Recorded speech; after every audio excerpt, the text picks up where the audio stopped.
Chairman sir, I rise to apprise this August House, of recent developments in West Asia that are cause of deep concern to all of us. Nothing will go on record except the minister's statement. As honorable members are aware, this round of conflict started on 28 February 2026.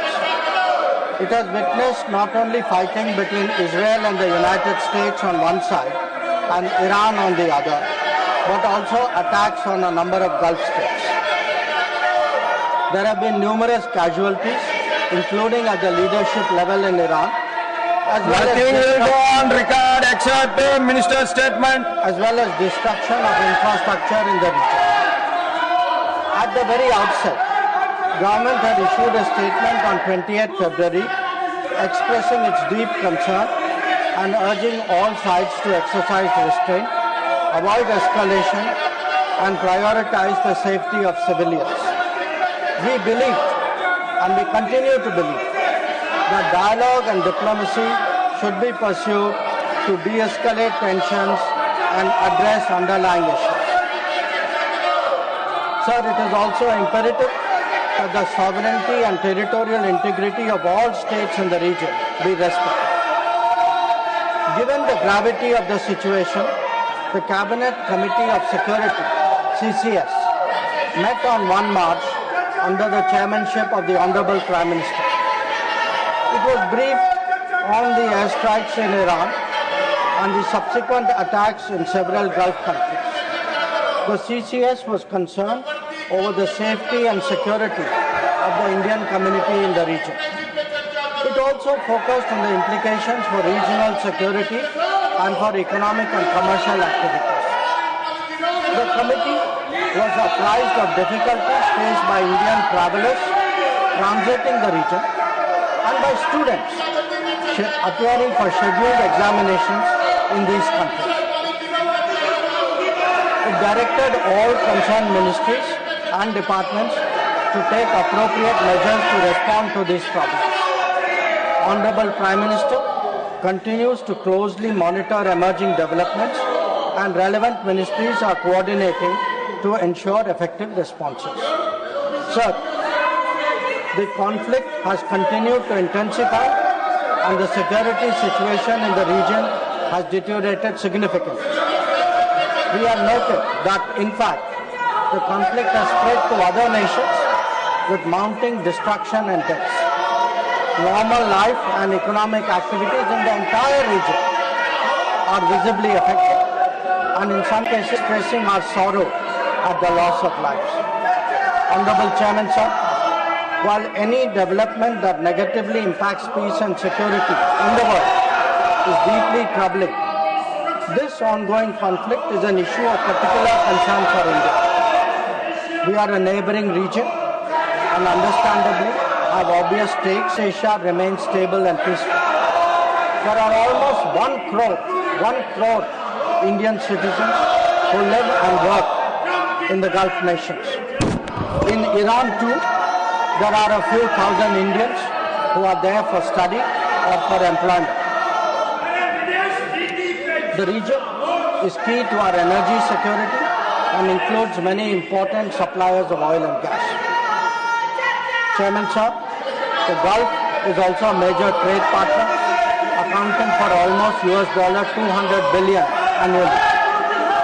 The House is also aware that in the last decade, there has been significant investments from the region into the Indian economy.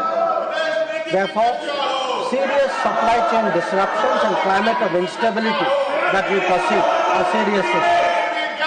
Furthermore, these include attacks on merchant shipping where Indian nationals often constitute a large proportion of the crews. We have sadly already lost 2 Indian mariners and 1 remains missing in such incidents. I know that the House joins me in condoning their deaths. Honorable Chairman, sir, government has been assessing the situation in West Asia continuously since the 12-day war in June 2025. We noted the indications of growing tension and cautioned the Indian community in Iran accordingly. On 5 January 2026, Indian nationals were advised by the Ministry of External Affairs to avoid non-essential travel to Iran. Those already resident there were urged to register with the embassy, exercise due caution, and monitor the embassy website and social media handles. A second advisory was issued on 14 January, reiterating this advice to avoid travel in even stronger terms. The Directorate General of Shipping, Mumbai, in parallel, issued its own advisory on 14 January for Indian seafarers, asking them to follow embassy advisories and avoid unnecessary movement ashore. Recruitment and shipping companies were asked not to deploy or send Indian seafarers to Iran. Sir, reflecting our assessment of the evolving situation, the Indian Embassy in Tehran issued another advisory on 14 February urging Indian nationals, including students, pilgrims, business persons and tourists, to leave Iran by all available means of transport, including commercial flights. They were asked to contact the embassy for any assistance and provided with 24/7 helplines. This was again reiterated in strong terms through another advisory on 23 February. Some heeded these advisories and have left the country. However, many others have disregarded them and remain in Iran. We are also in touch with our fishermen who operate out of Iran. This was the situation till 28 February 2020. Once the conflict commenced, the Indian Embassy has facilitated the relocation of several Indian students in Tehran to places outside Tehran. An advisory update with emergency contact helplines was issued on 3 March. Similarly, facilitation was extended to pilgrims for their internal movement. Indian nationals who were in Iran for business reasons were assisted to cross over to Armenia and return home. The embassy in Tehran remains fully operational, in fact, on the highest alert. They are totally committed to supporting the Indian community in this difficult moment and in assisting Indian nationals who may wish to cross international borders. Where seafarers are concerned, the Directorate General of Shipping, through an order of 2nd March, has constituted a quick response team for immediate response, coordination and support functions. This too will function on a 24/7 basis. Honorable Chairman, sir, I would like to inform the House through you that every Indian embassy in the region has similarly issued advisories. The embassy in Israel did so on 28 February and 1 March, UAE on 28 February and 5 March, Bahrain on 28 February, Qatar on 28 February, Kuwait on 28 February and 5th March, and Saudi Arabia on 28 February and 8th March, Oman on 28 February, Iraq on 28 February and 5th March. MEA has set up a dedicated special control room to monitor the situation and respond to queries from those. I will come back to let him complete his statement. Let him complete his statement. You are not allowing to make the statement. That is not correct. Galgaji, that is not correct. I allowed you to speak. Let him complete the statement. I will come back to you. Let him complete the statement. Please.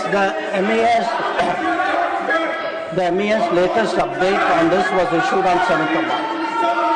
Honorable Chairman, sir, our diplomats have also worked hard to assist stranded transit passengers in hubs like Dubai, Doha and Abu Dhabi.